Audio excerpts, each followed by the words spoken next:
আসসালামু আলাইকুম। আশা করছি সবাই ভালো আছেন। আমি আলহামদুলিল্লাহ বেশ ভালোই আছি। বেশ কিছুদিন আগেই আমার ছেলের ইচ্ছে ছিল ফ্রাইড রাইস আর চিকেন ফ্রাই খাবে। তো সময়ের জন্য হয়ে ওঠে নাই, আমি অসুস্থ ছিলাম। তো এই তো আজকেও মাদ্রাসায় চলে যাবে প্রায় 1.5 মাস পরে। তো এটাই আর ওর মনের ইচ্ছাটা পূরণ করেই দিলাম। আসলে মা হয়ে মা বাবারা সবসময় চায় সন্তানের ইচ্ছাটা পূরণ করতে। হয়তো অনেক সময় সামর্থ্যের কারণে অনেক কিছুই হয়ে ওঠে না, তারপর যতটুকু পারি চেষ্টা করি। তো এই তো এখানে সবজি কেটে ধুয়ে সিদ্ধ করতে দিচ্ছি, আর এখানে হচ্ছে চালটাও সিদ্ধ করে নিছি, পাশাপাশি একটু চাও বসাই নিছি। আজকে রান্নাটা এত মেজাজ খারাপ হয়েছে যে গ্যাসের এত প্রবলেম ছিল আজকে, বলার বাইরে। রান্নাটা করতে খুব কষ্ট হয়েছে। এদিকে কিছু চিকেন হচ্ছে ম্যারিনেট করে রাখছি সব কিছু দিয়ে। তো আগে সবজিটা বসাই দিব। এখানে কিছু হচ্ছে কি গিলা কলিজা এগুলি দিয়ে আর কি আমি সবজি রান্না করি প্রায় সময়। তো সবজিটা খুব ভালো হয়। তো এই তো রান্না বসাই দিলাম। এত পরিমাণে গ্যাস আজকে কম যে রান্না যে কিভাবে করব আল্লাহ পাক জানে। তারপর আল্লাহর নাম নিয়ে শুরু করে দিছি যে যতটুকু হয় আর কি। কারণ আজকে আমার ছেলের মাদ্রাসায় মাহফিল আছে, ও 3টার মধ্যে চলে যাবে। তো এই তাড়াহুড়া করে সকালবেলা ওর বাবা বাজার করে নিয়ে আসছে। তা আমিও কেটে কুটে ধুয়ে বসাই দিছি।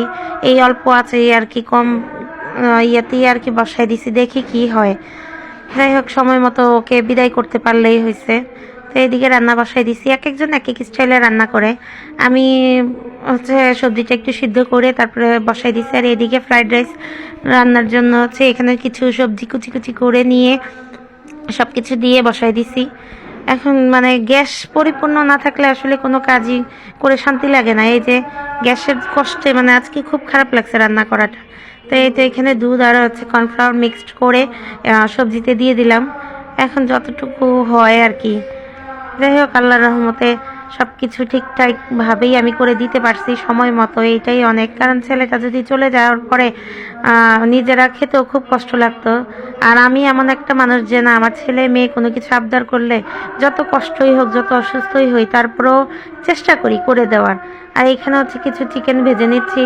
ওর রান খুব পছন্দ। ও ছোট থেকে, আমার ছেলেটা ছোট থেকে ও যত মুরগি আনা হয় কারো পেটে এই রান যায় না ওকে ছাড়া। ও এত পরিমাণে রান পছন্দ।